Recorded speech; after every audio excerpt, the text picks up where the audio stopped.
जी बच्चों अस्सलाम वालेकुम। बेटा इलेक्ट्रोमैग्नेटिक ऑक्सीलेशन की डेरिवेशन आज हमने करनी है, ठीक है? तो ध्यान से आप लोगों ने इसको समझना है। मैंने आपको थोड़ी बहुत कॉन्सेप्ट इसका दिया था कि इलेक्ट्रोमैग्नेटिक और इसके साथ ये वर्ड जो ऑक्सीलेशन है ये हम किस लिए यूज़ करते हैं।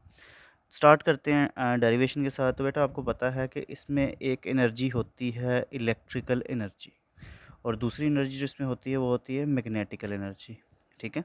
अगर हमने किसी सिस्टम की टोटल एनर्जी फाइंड आउट करनी हो तो हम उसके जितने भी एनर्जी के कंपोनेंट्स हैं उनको सम कर देते हैं और वो आ जाती है किसके बराबर?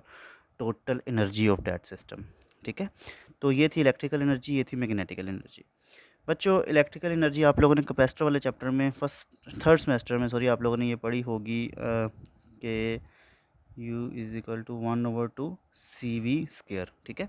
तो पुट आउट कर दें यहाँ पे 1/2 CV² इलेक्ट्रिकल एनर्जी की। इंडक्टर वाली हमने अभी की है, मैग्नेटिक फॉर्म वाली 1/2 LI², ठीक? अब जो चीज़ नोट करने वाली है बेटा वो ये है कि यहाँ पे हमें C नहीं चाहिए, बल्कि हम in the form of charge बात करेंगे। हमने कैपेसिटर को चार्ज दिया हुआ है तो इसकी जगह पे Q is equal to CV, V is equal to Q/C put out कर दें 1/2 CQ² और C का स्क्वायर, ठीक है? ये Q एक इसके साथ कट जाएगा, प्लस बाकी इक्वेशन जो है वो as it is 1/2 Q² C plus 1/2 LI², ये आ गया जी U के बराबर, ठीक है? ये टोटल एनर्जी की वैल्यू है जो सिस्टम में ऑक्सीलेट कर रही है, जिसकी वैल्यू हमने फाइंड आउट करनी। अब इसको डिफरेंशिएट कर दें विद रिस्पेक्ट ऑफ बेटा टाइम, ठीक है? टाइम डेरिवेटिव के हिसाब से इसको डिफरेंशिएट कर दें। मीन क्या है? du/dt। यहाँ पे भी इनको दोनों के साथ time derivative d/dt 1/2 Q² plus d/dt 1/2 LI², ठीक है? यहाँ तक मुझे उम्मीद है कि क्लियर होगा। अच्छा बेटा मैंने अभी एक बात की कि इन दोनों का सम बराबर है टोटल एनर्जी के। तो ये छोटे से बच्चे को भी ये आइडिया याद रहता है, हमने एफएससी में किया है कि total energy of any system remains constant, ऐसा ही है। और जब हम किसी कांस्टेंट क्वांटिटी का डेरिवेटिव लेते हैं तो उसकी जगह पे क्या आ जाता है? ज़ीरो नहीं आ जाता। तो बेटा यहाँ से ये ऐसे मैंने ज़ीरो निकाला है। उम्मीद है कि ये आपको समझ आ गया होगा। अब आप अगर नोट करें तो बेटा इस इक्वेशन को हम रीअरेंज, इसके साथ से मैंने 2 ख़त्म करना है, ठीक है? अगर पहले रीअरेंज करने से पहले 2 ख़त्म कर लेते हैं, आसानी हो जाएगी। 2 ख़त्म करने के लिए मैं इस पूरी इक्वेशन को 2 के साथ मल्टीप्लाई कर दूँगा। जब मैं मल्टीप्लाई करूँगा तो बेटा d/dt 2/2 Q² C plus d/dt 2/2 LI²। ये 2 से कट गया, ये 2 से कट गया। अच्छा बच्चों अब नेक्स्ट मैंने क्या करना है, सॉरी इसी इक्वेशन को मैंने अब लिखना है कटिंग के बाद। तो मैं इसको अगर आप देखें तो मैं इसको ऐसे भी लिख सकता हूँ ना, Q, एक minute, Q/C d/dt into Q। बेटा कैपिटल Q की बजाय बेहतर है कि यहाँ पे हम स्मॉल q यूज़ कर लें, ठीक है? चार्ज एक चार्ज के हिसाब से इसकी बात कर लें। तो आपने भी ये चीज़ याद रखनी, कैपिटल Q भी कर सकते हैं लेकिन स्मॉल q बेटर है। अब आपने जस्ट यहाँ पे किया क्या है बच्चों, आपने ये किया है इस Q को सेपरेट आउट करके लिख लिया है, Q इंटू Q की फॉर्म में। एक Q का डेरिवेटिव ले लिया, दूसरे Q को बाहर और C को उसके साथ बाहर निकाल लिया यहाँ पे। ये वाली चीज़ अगर आप अप्लाई करेंगे ये सेकंड वाले पे तो इस पे भी वही काम करेंगे। ये जो बेटा किधर गया, आई के साथ स्क्वायर है, ये जो आई है इसको भी आप आई इंटू आई की फॉर्म पे लिख सकते हैं, ठीक है? एक आई आपने बाहर निकाल लिया, एल जो था वो भी साथ बाहर आ जाएगा, और दूसरे आई का आपने क्या ले लेना है? डेरिवेटिव, ठीक? क्लियर है बेटा यहाँ तक? अगर कोई क्वेश्चन है तो आप लोग पूछ सकते हैं। मैं फिर बेटा रिपीट कर रहा हूँ कि यहाँ तक अगर किसी बच्चे का कोई क्वेश्चन है तो वो पूछ सकता है। अच्छा बेटा ये इक्वेशन आपके सामने बन गई है। अब आपका जो मेन काम है वो ये है कि आपने ये जो चीज़ है नोट करें कि change of rate of charge, जिस बच्चे का कॉन्सेप्ट बहुत अच्छा होगा उसको पता है कि रेट ऑफ चार्ज जो होता है वो किसके बराबर होता है? करंट के, ऐसा ही है, प्लस IL/dI/dt, ठीक है? ये ज़ीरो के बराबर है। यहाँ तक बेटा क्लियर है? मैं फिर बेटा कैपिटल Q लिख रहा हूँ, कैपिटल ना लिखें, Q स्मॉल लिखिएगा, सॉरी। तो ये वाली जो चीज़ है ये आपके सामने बन गई। अब आपने इस इक्वेशन के साथ से जो ये LI है, ठीक है, इसको ख़त्म करना है इस इक्वेशन के साथ से बेटा, ये जो आई है या एल है, इन दोनों चीज़ों को आपने करना है ख़त्म। तो हम क्या करेंगे, डिवाइड कर देंगे इस पूरी इक्वेशन को एल आई के साथ, डिवाइडेड बाय दिस इक्वेशन, कोई नाम दे दें ए इक्वेशन। इसको आपने इस एल आई से डिवाइड कर दिया, यहाँ पे तो ज़ीरो रह जाएगा। Q over C I over L I is equal to नहीं sorry plus I L D I over D T. किया क्या है, जस्ट एल आई या आई एल के साथ आपने डिवाइड कर दिया इसको, ये कट जाएगा, ये पूरा कट जाएगा, और ये जो न्यू इक्वेशन आपके पास बनेगी ये बनेगी क्यू ओवर सी के साथ एल आ जाएगा plus D I over D T. ये आपके पास एक इक्वेशन बन गई है। एक मिनट में साफ़ कर लूँ वर्ड। अच्छा बच्चों, ये आपके सामने एक इक्वेशन बन गई। इस इक्वेशन को अरेंज करके लिख सकते हैं d I over D t plus Q over L C is equal to zero. तो ये आ गई इक्वेशन। आप नोट करें यहाँ पे आपके पास क्यू वाली क्वांटिटी है, तो इस साइड पे करंट क्यों है, इसको भी हम क्यू वाली फॉर्म में कन्वर्ट करेंगे। उसके लिए आपको एक कॉन्सेप्ट याद होगा बेटा कि जो करंट है, ठीक है, उसका अगर हम ये देखें, ये वाली चीज़ आप एक बार नोट कर रहे हैं बेटा, इस चीज़ को आप एक ये कर सकते हैं D over D T into D over D T और साथ क्यू, यानी कि क्यू का एक बार डेरिवेटिव लेंगे तो वो D over D T I इसके बराबर नहीं आ जाएगा। तो इसलिए मैं कह सकता हूँ D I over D T किसके बराबर है, डी स्क्वेयर और डी मतलब डबल डेरिवेटिव ऑफ चार्ज। इस इक्वेशन में जो इक्वेशन बी है, इसमें अब इसकी वैल्यू पुट आउट करेंगे, बोल रहे। अच्छा बच्चों, ये जो इक्वेशन थी इसमें मैंने अब डी सॉरी डी टी का square Q plus Q over L C is equal to zero.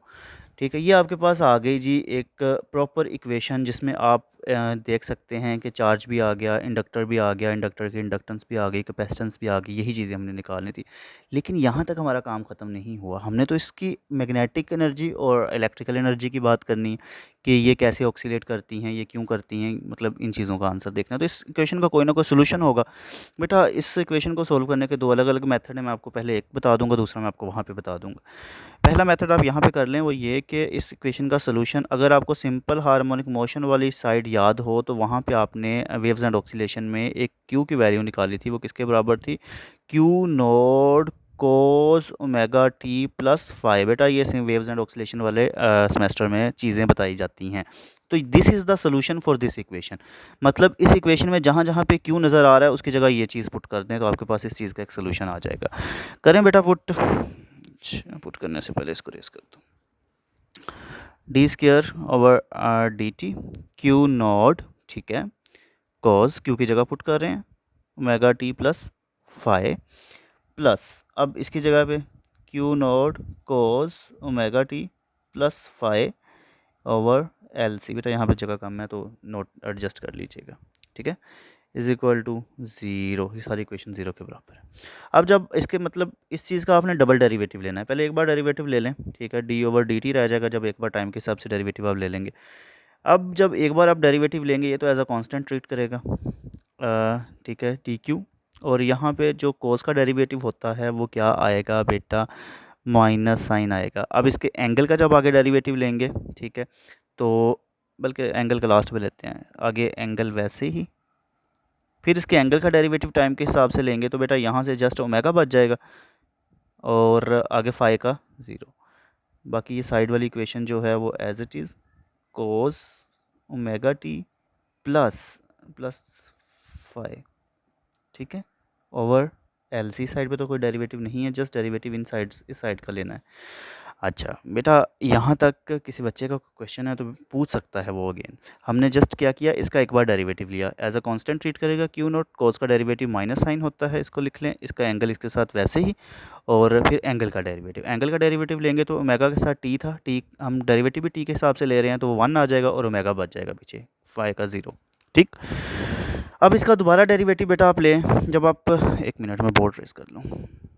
अच्छा देखिए बच्चों, इस क्वांटिटी का अब अगेन डेरिवेटिव जब आप लेंगे तो माइनस साइन को आप बाहर निकाल लें, ओमेगा बाहर, क्यू नोट, फिर डेरिवेटिव, ये सारी चीज़ें कांस्टेंट के तौर पे करेंगी। और साइन का डेरिवेटिव क्या होता है बेटा, आप लोगों को पता है कोस होता है, और आगे उसका angle omega t plus phi. अब एंगल का अगेन डेरिवेटिव, जब एंगल का दोबारा डेरिवेटिव लेंगे तो टाइम का बेटा वन हो जाएगा, यानी कि dy/dt ये एज अ कांस्टेंट ट्रीट करेगा, ये बाहर आ जाएगा और इसका 1, तो इसकी जगह हम पुट कर देंगे ओमेगा। ये वाली जो क्वांटिटी थी ऊपर वाली इक्वेशन की, इसको हम plus Q naught cos omega t plus phi over L C की फॉर्म में लिख लेंगे। मैं इसको अच्छे से एक बार ऊपर लिख देता हूँ। अच्छा बच्चों, इसी इक्वेशन को उठा के मैंने ऊपर लिखा। मैंने क्या किया, इस ओमेगा को और इस ओमेगा को इकट्ठे करके लिख दिया, माइनस साइन बाहर निकाल लिया, बाकी जो अंदर वाली इक्वेशन थी एज इट इज़ और साइड वाली इक्वेशन भी एज इट इज़ लिख ली है। तो इसकी मुझे कोई इतनी कोई ज़रूरत नहीं है, इसको मैं रेज कर देता हूँ। अच्छा बच्चों, अब देखें आप इसमें से क्यू नोट कोज ओमेगा फाई ये वाली और ये वाली टर्म कांस्टेंट निकल सकती है। पीछे क्या बचेगा, ये वाला ओमेगा स्क्वायर प्लस 1/LC ये बचा, और ये वाली टर्म्स जो हमने कांस्टेंट निकाली है क्यू नोट कोज ओमेगा टी प्लस फाई, ठीक है, इज इक्वल टू 0। तो ये वाली चीज़ें तो हमें चाहिए, LC इंडक्टेंस और कैपेसिटेंस। इसका मतलब है ये ज़ीरो नहीं होंगी, इनके ही इर्द गिर्द किसी फ्रिक्वेंसी के साथ वो वेव्स ऑक्सीलेट कर रही होंगी। इसको हम एज अ ज़ीरो कंसीडर कर लेंगे कि ये वाली तमाम चीज़ें ज़ीरो हो गई हैं। अच्छा जी, 1/LC इज इक्वल टू 0, ये वाली टर्म 0 हो गई, ये पीछे बच गई बस। ठीक है, अब इस इक्वेशन को अगर आप रीअरेंज करें, ओमेगा स्क्वायर को उस साइड पे ले जाएं, प्लस का हो जाएगा, 1/LC बचेगा। तो ये आपके पास आ गई जी फ्रीक्वेंसी। अगर आप लोगों ने कभी फर्स्ट ईयर सेकंड ईयर अच्छे से की होगी तो ये वाला फार्मूला, ये वाला 1/√LC, ये कहीं ना कहीं आपकी नज़र से गुजरा होगा। इसके फिजिकल मीनिंग्स मुझे बताने की ज़रूरत नहीं है। अच्छा बेटा, इस इक्वेशन को याद रखना। अब आपको अगर एंगुलर फ्रीक्वेंसी और लीनियर फ्रीक्वेंसी में एक रिलेशन याद हो तो वो क्या रिलेशन था, W = 2πf, ये नहीं था।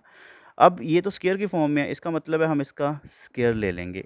इस वाली जहाँ पे आपको मेगा नज़र आ रहा है इसकी जगह पे ये चीज़ पुट आउट करते हैं इस क्वेश्चन में। 2πf होल का square is equal to 1/LC। ठीक है, यहाँ से हमें चाहिए फ्रीक्वेंसी। फ्रीक्वेंसी हमें क्यों चाहिए बेटा, फ्रीक्वेंसी हमें इसलिए चाहिए, हम देखना चाहते हैं कितनी फ्रीक्वेंसी के साथ ये वेव्स जो हैं ऑक्सीलेट करती है, इनकी फ्रीक्वेंसी है कितनी। तो f, ठीक है, का स्क्वायर 1/2/पाई का स्क्वायर LC। अब फ्रीक्वेंसी को स्क्वायर की फॉर्म में तो रखना नहीं है, मैं क्या करूँगा, अंडर रूट ले लूँगा दोनों साइडों पे। ये वाला फ्रीक्वेंसी अकेली रह जाएगी, इसका जो अंडर, जब इसका अंडर रूट लेंगे 1/2 पाई अकेला रह जाएगा, और बाकी ये जो नीचे आपको टर्म नज़र आ रही है इसके साथ कोई स्क्वायर मौजूद नहीं है, तो इसका under root as it is लिख देंगे। ये वाला फार्मूला भी मुझे उम्मीद है कि आप लोगों ने ये कहीं ना कहीं इसका फार्मूला ये देखा हुआ है, आपको पता होगा। तो ये वाला फार्मूला मुझे बताता है कि LC सर्किट में किस फ्रीक्वेंसी के साथ इलेक्ट्रोमैग्नेटिक वेव्स जो हैं वो ऑक्सीलेट करती हैं। This is the frequency. अब देखें बेटा, मैंने क्या क्या चीज़ें निकाली। मैंने सबसे पहले निकाली उनके लिए एंगुलर फ्रीक्वेंसी, कि किस एंगुलर फ्रीक्वेंसी के साथ उसमें इफ़ेक्ट होता है। ठीक है, और उसके बाद जो दूसरी चीज़ मैंने उन वेव्स के लिए निकाली, वो क्या निकाली, वो मैंने निकाली उनकी frequency, linear frequency. Angular frequency भी निकाली और लीनियर फ्रीक्वेंसी भी निकाली। अब जो थर्ड चीज़ मैं निकालने जा रहा हूँ वो है मेरी एनर्जी के फार्मूलाज। अच्छा बच्चों, सबसे पहले इलेक्ट्रिकल एनर्जी की बात करेंगे। इसका फार्मूला अब भी हमने ड्राइव किया था पीछे, Q का स्क्वायर है, सॉरी। ठीक है, ये वाला फार्मूला कैसे आया कैसे नहीं आया, अगर किसी ने देखना हो तो वीडियो के शुरू पे देख सकते हैं, हमने ड्राइव आउट किया था। अच्छा, यहाँ पे जहाँ पे आपको Q नज़र आ रहा है वही सोल्यूशन वाली चीज़ आप पुट कर देंगे। ठीक है, कोज ओमेगा टी। याद रखें बेटा, जब आप एनर्जी फाइंड आउट करेंगे आप फाई को 0 कंसीडर करेंगे। ठीक है, UE और इसका होल का स्क्वायर, इसका स्क्वायर रूट खोल दें, Q स्क्वायर कोस स्क्वायर। ठीक है, उसके बाद ओमेगा टी इसका angle as it is over, sorry यहाँ पे भी 2C था, ओवर 2C UE।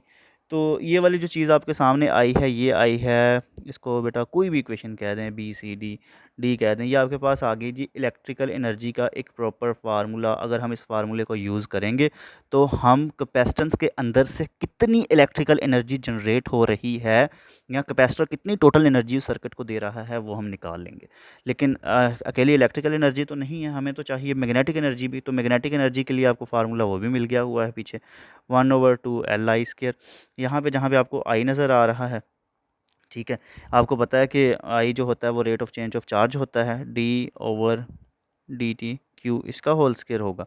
तो Q आपको न मिल गया, यहाँ पे भी इस इक्वेशन में भी आप Q को पुट आउट करें, D/dt Q naught cos omega t. याद रखें बेटा, यहाँ पे भी फाई जो हमने 0 कंसिडर किया, इसका स्क्वायर है।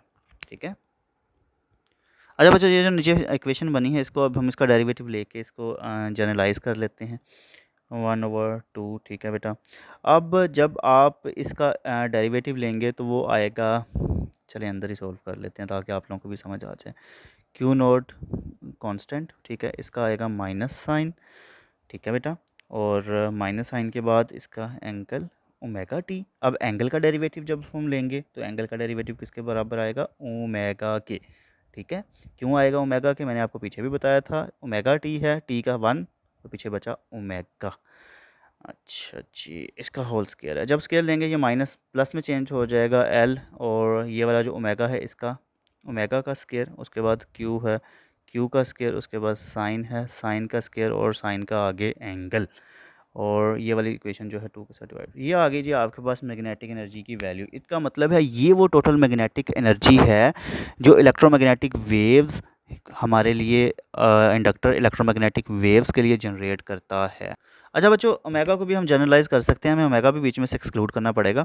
अगर देखा जाए तो हमने अभी पीछे ड्राइव किया था कि ओमेगा स्केयर किसके बराबर था, 1/LC के। तो इस इक्वेशन में पुट आउट कर दें ओमेगा की जगह 1/LC, बाकी equation as it is, sine square omega t.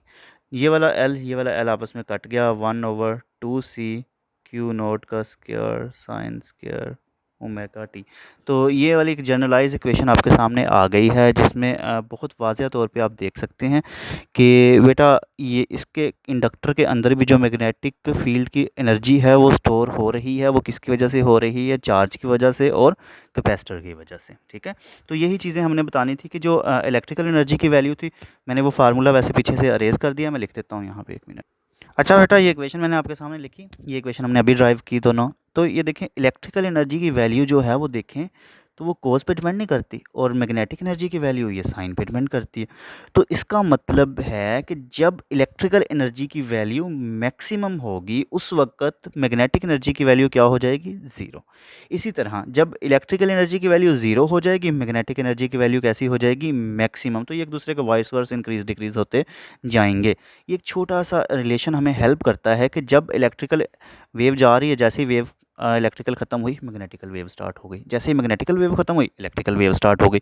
तो ये क्वेश्चन हमें ये चीज़ें भी बताती है। अच्छा ठीक है, एक चीज़ तो इन रिजल्ट से हम ये निकालते हैं, दूसरी चीज़ हम क्या निकालते हैं, आप ये देखें मैक्सिमम एनर्जी की वैल्यू ये, और ये मैंने थोड़ा गंदा कर दिया, सॉरी, ये वाली वैल्यू, ये दोनों values Q not square over 2C है, ठीक है। आप अगर एक चीज़ आप लोगों को याद हो तो बेटा ये दोनों में मैक्सिमम एनर्जी की जो वैल्यू है वो सेम नहीं आ रही, ठीक है। ये चीज़ आपने याद रखनी है कि मैक्सिमम एनर्जी इलेक्ट्रिकल में और इंडक्टर में, ठीक है, दोनों में उसकी मैक्सिमम एनर्जी की वैल्यू क्या है, सेम है। इसके फार्मूले बता रहे हैं हमें, खुद से नहीं मैं कह रहा। मतलब जितनी पीक वैल्यू तक इलेक्ट्रिकल की वेव जाएगी उतनी ही पीक वैल्यू तक मैग्नेटिकल की वेव जाएगी, ठीक है। तो ये छोटे से 3-4 कॉन्सिक्वेंस थे, अगर कोई चीज़ नहीं समझ आई तो बेटा पूछ सकते हैं, वीडियो बहुत लंबी हो गई है, सॉरी, लेकिन फिर भी समझ लीजिएगा इसे। अल्लाह हाफिज़।